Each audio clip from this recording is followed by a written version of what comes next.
Michael Hernandez here, MLH Media, and I'm here today on the road to A1 Combat 26. It's so crazy that we are actually that many events down now, and I'm here with a man that's kind of been a part of the come up of A1 Combat as it has been building up over there. My man, James Sauce Marley Guidry. How you doing today, brother? I would say the son of Antioch over there, man. I'm East feeling Bay good, bro. King. You feel me? How's it Feeling going over there, healthy. my You man? know what I'm saying? Just putting that grind in. You know what I'm saying? I'm missing Thailand. Be honest with you. You know what I'm saying? I just got back from Thailand, as you know. You know what I mean? I was out there for about a month and a half. I was just getting that culture, getting that love and the vibes from over there, man. And I'm back over here in the States, man. I'm itching because I'm ready to get my hands on something. You know what I mean? Out there, they fighting once every 2 weeks or every week. You know what I mean? They fighting.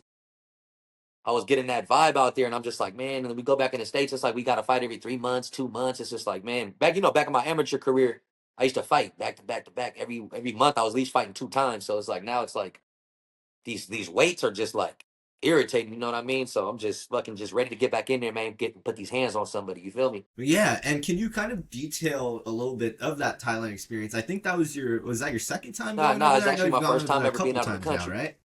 Yeah, yeah. Nah, I got blessed. Oh wow. Yeah, man, I got Wow. blessed, Oh, man. so a whole new One of my experience. sponsors, you know what I mean? Yeah. My boy Stan, he basically like paid for my flight, paid for my trip out there, you know what I mean? I went out there first time ever being out the country with my coach. Uh yeah, man, it just kind of just got me back into my roots, man, because you know I started off doing Muay Thai before anything, you know what I mean, before anything else in my martial arts career. So just going out there, seeing the culture, you know what I mean, coming like going where it started, you know what I mean, and just getting that feel again, man. I almost never came back. Like y'all lucky I'm back in the States right now because I almost stayed out there. You know what I'm saying? I was about to change my whole career and everything, but nah, man, I'm just happy, man. That I got to experience the culture, the vibes, the love out there. You know what I mean? Get that, just kind of refresh my body. You know what I'm saying? And just start fresh. You know what I mean? Get new. You know what I mean? No, I just turned 30 last year, so I'm just ready for this next 10 years to be just a good, clean sweep on all these fools that think they better than me. And can you kind of detail? I know you were speaking about how you started off in Muay Thai, and that was obviously something that I think a lot of people may not know about you. I know they know about you have that community college, the football background. You got a lot of things, a lot of facts about you, but a lot of people may not know. You started over there in the Muay Thai. So how was it though? Truly, just like how you said, being able to be not only enamored in the culture, but I mean, you're there with Dan Black, with Mason, who's also preparing for a fight. Like it's got to be a different type of feeling when you're there Yeah. over there with teammates, with people that you know. I mean, and then it's your first time out of the country, man. I mean, go into that a little bit more. Definitely. I mean, what was your favorite food out there? There's so much different food out Yeah, there too. so It's just being able to quite an get that vibe, man. experience. Basically, long story short, like I started my Muay Thai career with the coach called his name's Crew Mike. He actually is one of the referees for the Muay Thai fights, and he'd be refereeing boxing fights. He was actually my first Muay Thai coach, Mike Rinaldi and Tony Gagliotti. So those two were my coaches coming up when I was like 14, being a Muay Thai coach, and they always wanted me to get to Thailand. You know what I mean? And then here I go. You know what I mean? 15 years later, you know what I mean? Back in there, and Dan opened up the opportunity for me. My sponsor opened up the opportunity for me so I could be able to get out of there. I mean, get out there to Thailand, you know what I mean, and experience the culture. And just, man, I was falling in love with why I started this, you know what I mean? And that's kind of just what it was. I was just kind of feeling like, man, like I'm getting older, you know what I mean? I only got that short little span, you know what I'm saying? But it's just like, man, just once I got back there, I feel like I just got refreshed. I just got more happy. I just feel like I got that love back. And man, I'm just everything that we learned out there, being out there with Dan and Mason, man, just we grew a lot out there. I had a fight out there, if you don't know, you know what I mean? So yeah, I had a fight out there. So yeah, bro, it just everything's coming into fruition, man, and I just can't wait to go out with this highlight reel knockout for me on February 7th, baby. Let's get it. Yeah, from what I heard over there, I mean, like you were speaking on it a little bit earlier, you're able to just kind of pick up. You can go into a bar, you can kind of, and literally not just like a regular street fight kind of. You literally there's a ring over there and everything, so you were able to kind of pick Yeah, up yeah. fights and Well, I everything. actually took the I mean, fight on pretty 3 hour easily over notice. there, right? I wasn't going out there to fight. I was just going out there to train because I was supposed to be having I was supposed to be like a backup or like an option for that fight night at the Tech that just passed. So I was supposed to be maybe jumping on that card, but no opponent like pulled through, so I didn't end up getting a fight. So while we are out there, I ended up taking a 3 hour notice fight. I was chilling at the room. Coach comes up, he's like, "Hey, motherfucker, you're fighting." I'm like, what? He's like, yeah, bro, we're going up there right now. One of the dudes knee, like, I guess one of the guys that were fighting, his knee blew up. So the coaches were like, hey, your guy, he take his spot, he fight.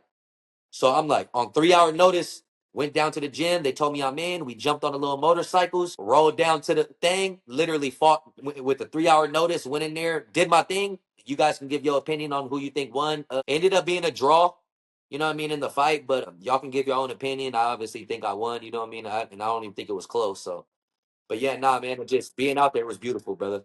And then, Nah, like, I back remember back on watching what you that were one saying, you back. said what was my favorite food out there. I'd have to go with the first. I'm gonna say their smoothie game is crazy. So their smoothie game is crazy. From the coconut smoothies to the watermelon smoothies to the mango banana smoothies, it was crazy. But as far as food goes, I'd have to say, man, the pad thai out there is different. The pad thai, and I'd have to say the mango sticky rice. You know what I mean? I'd have to say those two things are what I was really enjoying while I was out there.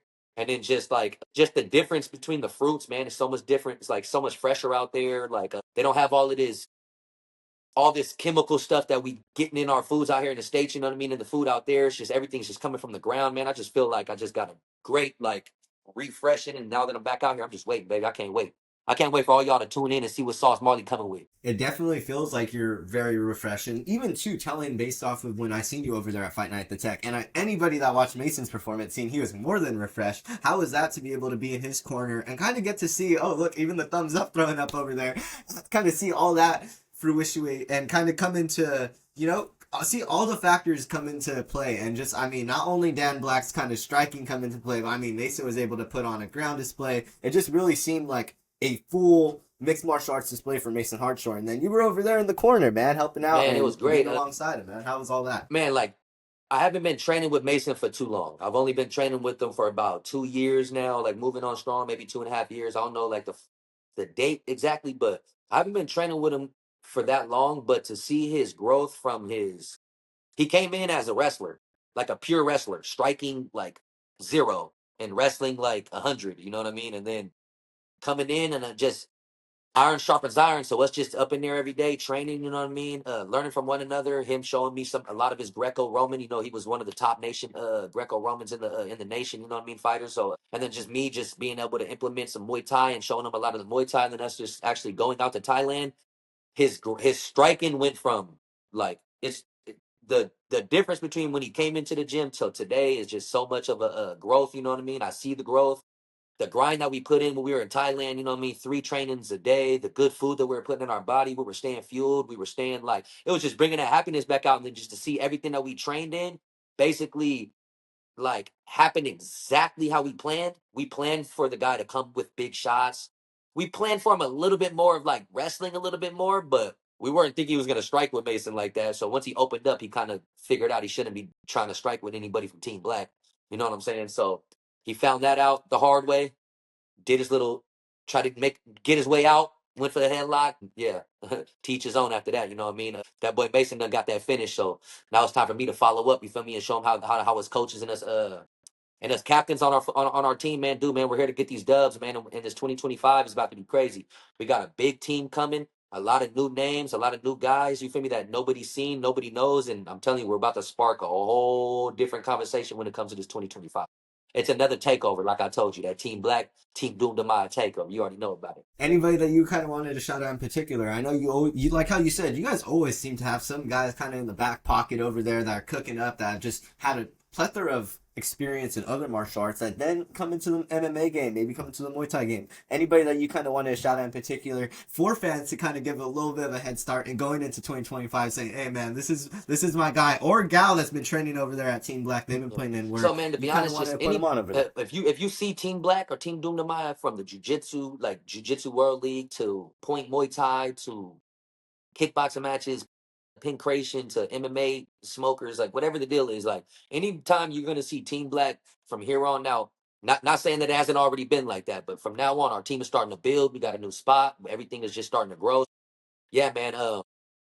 Can't really just really like specify certain names. You know what I mean? Because there's so many people and so much talent that's coming up. But nah, man, like people like you already know, bro. Bear Mace Blaze. You know what I'm saying? We're in there training hard. You know what I mean? Mason, obviously. You know what I mean? That boy Ricky, my boy Ricky, Melinda. You know he getting it right. You know what I mean? My boy Benny. You know what I mean? We got some killers over there, bro. And then just our upcoming man, my boy Will Mack. Nobody knows about him yet. You feel me? He has no fights, but like he's a killer. And when he comes like that 70 and that 85 class is in trouble. You know, we got some 55ers, we got some 45ers, we got some 35ers, and we got some 25ers. And we got a couple heavyweights right now that we just locked in with our team too as well. So it's looking good, bro, and it's looking good for us, and it's not looking good. It's not looking good for everybody else.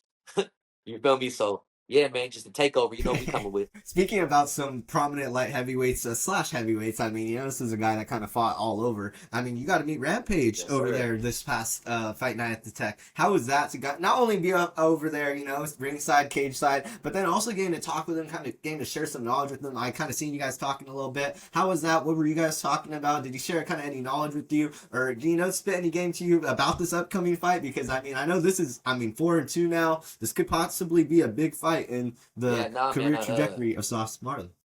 I didn't know he was gonna be there. I was just circling around the ring, just walking in. I seen his name on the chair.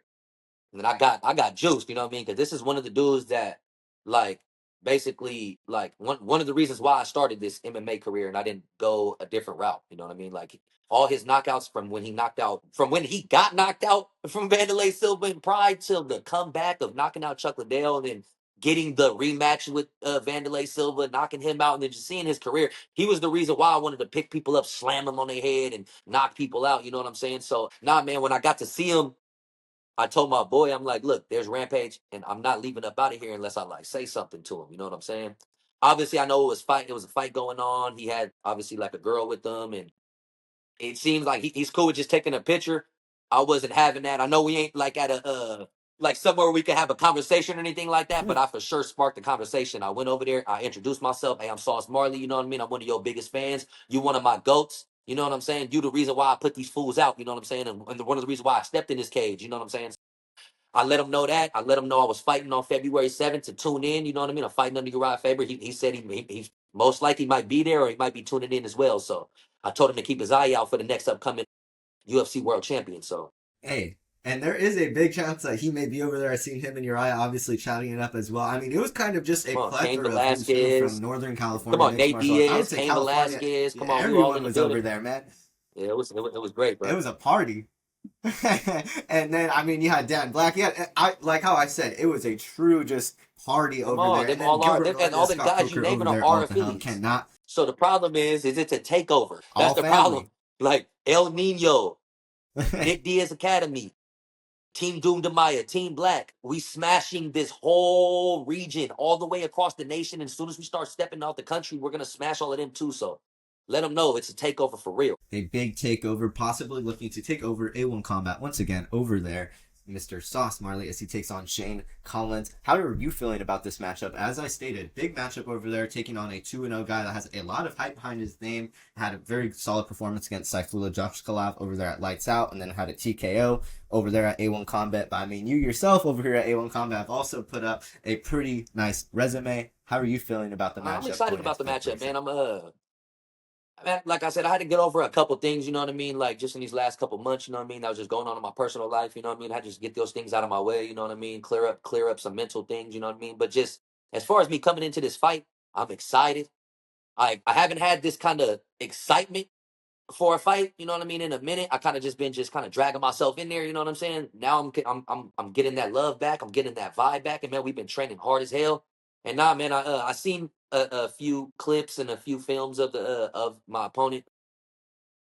He looks well rounded. He looks like he has good striking. It looks like he's a scrapper. It looks like he likes to push forward. It looks like he likes to wrestle. He likes to anywhere the fight goes. It looks like he's willing to take it. You know what I'm saying? And I'm willing to do the same things. I see he's got this Hollywood little SoCal juice to him, you know what I mean? But he ain't met the sauce yet, you feel me? So when you come up over here, man, the Bay Area boys a little different. So yeah, nah, I'm excited, man, to clash with him, you know what I'm saying? I'm excited to honestly learn from him. You know what I'm saying? And obviously he's gonna have to gain some respect in there when the bell rings. So I'm not showing no love, I'm not showing no respect, you feel me, till after the fight. But he gonna have to earn that, you know what I'm saying? The hard way. You know what I mean? Yeah, all love, you feel me, to him and his team, you know what I mean? I hope he's training hard. You know what I mean? Because I'm doing the same thing. You feel me? Let's give these fans, you feel me, and all these people that look up to like your fans, and let's give my fans and everybody that don't know us, let's let them know, you feel me, who the next upcoming motherfuckers are. And this team Black over here, so I don't know what he doing with his team, but tell him come with it because I'm coming with that dog shit. And if you are able to go ahead and pull out that victory, be 5-2 over there, 2-0 in your last appearances over there at A1 Combat. I mean, a pretty big fight happening over there, possibly with Chris Makate and Bruno Souza for the featherweight championship. Bruno Souza, a teammate over there of Shane Collins. Do you kind of feel like you could possibly throw your name in the hat, of title contenders over there at A1 Combat for that 145 strap? I mean, that could possibly add on to that Sauce Marley resume to get you into that big show. I mean, that we have seen that A1 Combat belt add odes to making some guys go to that big show before. What would your thoughts be going behind that? Or do you not even care about the belt? I know some guys are not big on belts. See my good what are your thoughts collection, behind you it feel me, all? of what I do. You know what I'm saying? As far as like the belt, I don't really care too much. You feel me? Like, look, I'm the most exciting fighter in the MMA. Me, right here, this dude right here, Sauce Marley. I'm the one that bring the crowd in. Everybody love to see me fight when that bell rings, till that bell ends. I'm the most exciting MMA prospect. I'm the most exciting MMA come up. I'm the most I'm him. So if they want to give me a title shot, I wouldn't think it would be anything bad because any man they put in front of me is gonna be a war. So like if the fans want to see a great fight, put me in there with the dude with the belt. But I'm not really worried about the belt. I think if I knock this dude out in highlight fashion, I'm still waiting for a phone call. You know what I mean? I can get a phone call, I knock this dude out. I'm 30 years old. I ain't got time to be sitting here trying to take out the whole A1 combat division and try to get a damn belt so I can show something like, hey, I'll give me something. I'll clean up whoever y'all need. Give me the opportunity y'all gave. You know who I'm talking about. I ain't gonna keep saying his name because he don't need to be on my damn. You feel me? His name don't even need to be brought up. But you see what happened to him in his first round at the contender series when it should have been me. You feel me? So we ain't gonna talk too much. We gonna talk with these. So let's just go that way. Whatever they want to do, they want to give me a title shot. Hey, if the UFC want to give me a call, hey, I'll take either or. You feel me? But I'm here to clean up shit. So let's get it. A possible big opportunity looming over there February 7th, A1 Combat 26. Mr. Yes, sir. James Deidre Sauce Marley over there taking on Shane Collins, NorCal versus SoCal. Always a great time getting to speak with you, my brother. Any other comments you want to end off the call with? Man, bro, just want to shout out. I know you got a lot of people to show love to over there. Come I know on. you're cooking up over there at barbecue as well. Yeah, so nah, I know, man, yeah, I nah, know you just got want a to lot shout of out people to Dad's show love Barbecue. to. You feel me? I want to shout out basically all my sponsors. You know what I'm saying? There's a lot of sponsors, so obviously I can't think of them all off the head right now. But just the HOC, you know what I mean? For keeping me prepared, keeping me on my recovery game. You know what I mean? Keeping me at 100%. You know what I mean? With my cryo and all my health and everything. Shout out my boy Stan, you feel me, for just always being there for me. Anything I need, I can always reach out. He always there. Shout out the ranch. Shout out Backpack Boys, you know what I mean? Shout out, you feel me? All the fam, you feel me? Everybody that's showing support, everybody that's on my team, you know what I mean? Look, we here, we gonna take over, and it's the Team Black takeover. So shout out everybody. Shout out my fam, you feel me, for supporting me. Shout out my teammates for working with me hard every day. And nah, man, tune in February 7th, baby. Let's get this work. And let's get this KO. A1 Combat 26. February 7th, 2025. Make sure y'all tune in. UFC Fight Pass. Michael Hernandez, MLH Media, signing out over The here. saucies. James, Sauce, Marley, Deidre. Thank you for your time.